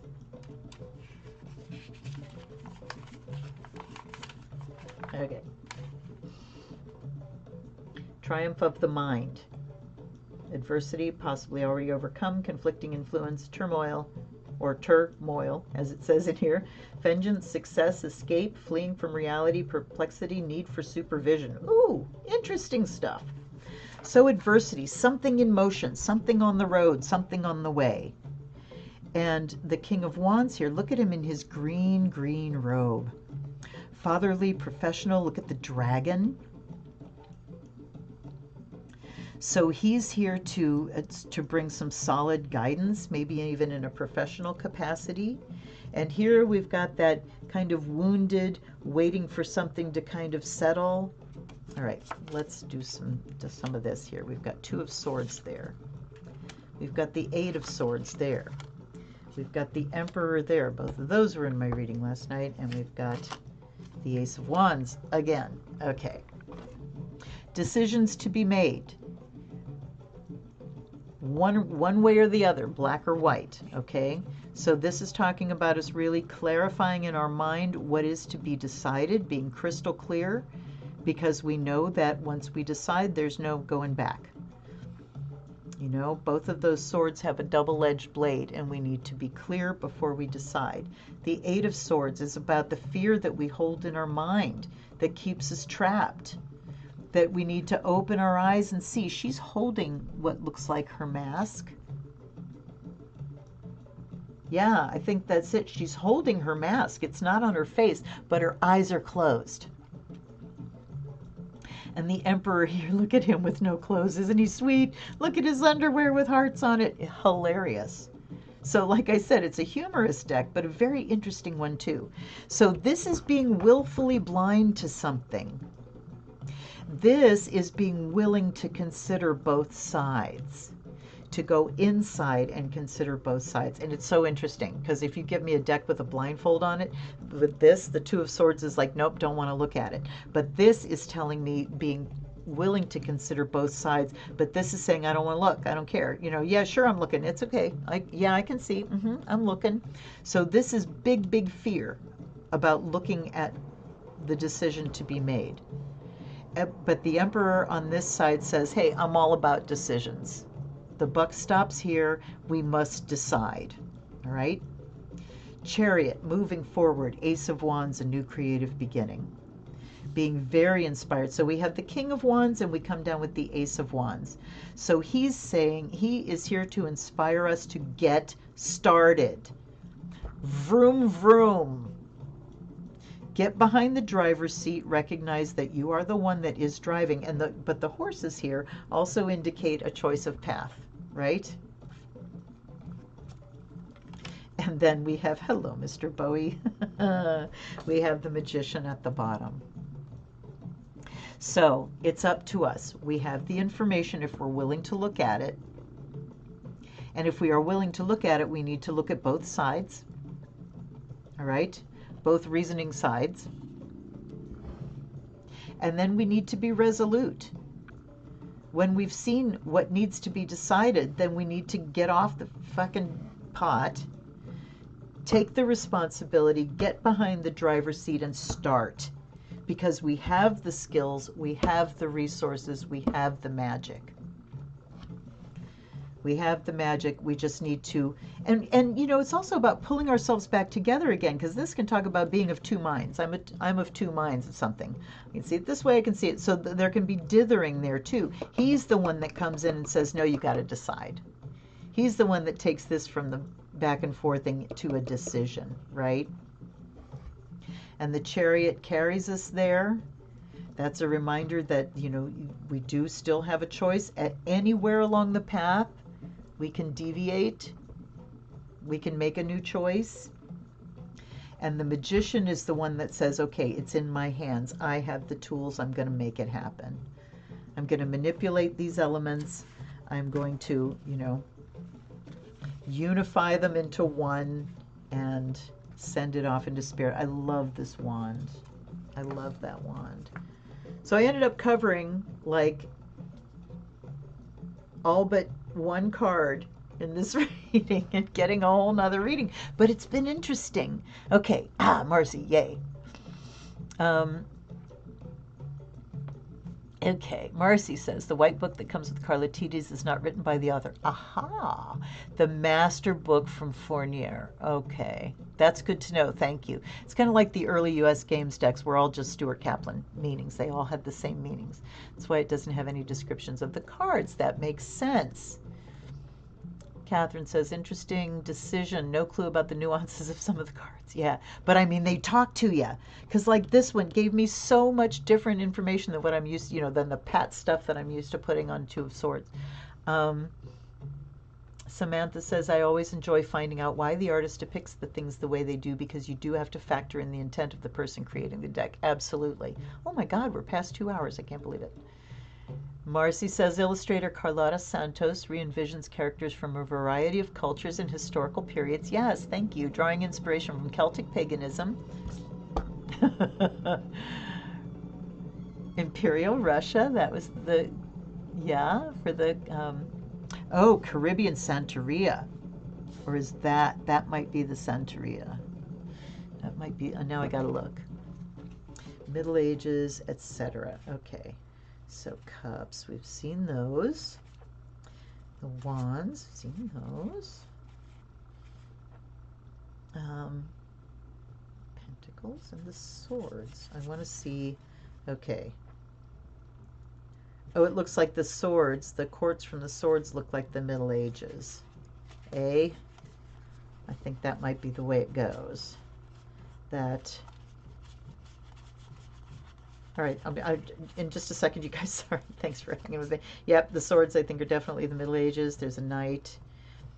The pentacles are interesting. All right. Anyway, I will be. When I pull decks out for live streams, I usually leave them out for a while and play. So I certainly will, because these are just such wonderful decks. So thank you again, Laura. Thank you, Roxanne, for the wonderful gifts that you gave me with these decks. And let's get our circle closed down. Okay, close enough. Close enough for Jazz. Empress is clearly Empress Sissy from Austria. Okay. Not even at her main page where she sells her books, there's a special book about this deck. Oh. Yeah, that is a shame, because it's different and it's wonderful. Hedge says, I always found that a little irritating for the earlier deck. Yeah, yep. Every deck has a little white booklet with Stuart parroting RWS. Yeah, true. And also to be true and fair, those early decks were stuck very close to the original Waite-Smith deck. The imagery didn't deviate too far one way or another. It would just like put it in a new context or a new style. But yeah, things were pretty, and now it's like, whoosh, I love how much it has blown open. All right, let's close our circle down, come back down in your body. And in gratitude, take a nice deep breath. Exhale, let's send that outer layer out into space. So it blankets the earth, flashes out into space. And now coming back into your own physical energy body, let's send down any excess energy into the earth for her blessing, with our gratitude, and my gratitude to my team for being here and putting words in my mouth. I really appreciate you. Thank you for keeping me safe. And for you guys, thank you so much for showing up. I never even looked to see how many of us have been here. Oh, there's 14 now. Yay! Hit that like button. Do Luna solid. Oh, I see 15 likes. Thank you. I had to hit my thing. Refresh. That's what it's called. Can you tell Mercury's getting close to slowing down, because it's like words are getting harder and harder. And it's, let's see. I will look for reels now. It stations on the 25th. So next Thursday is when Mercury stations. At any rate, thank you so much for being here, you guys. Yeah, the Robin Wood is one of my top 10. Absolutely. Yep. Plus, it's just alive. That is such a wonderful deck. That was my first deck that I would alternate with Hanson Roberts with. So, yes, there's something good about all of them. Very rarely is there a deck that I think is complete trash, but, they do exist. At any rate, I I'll plug up my water and bid you thank you. If anybody got so much out of this tonight that you want to send me money, there's links below. I appreciate you all for being here. Let me make sure I got the right button before I say goodbye.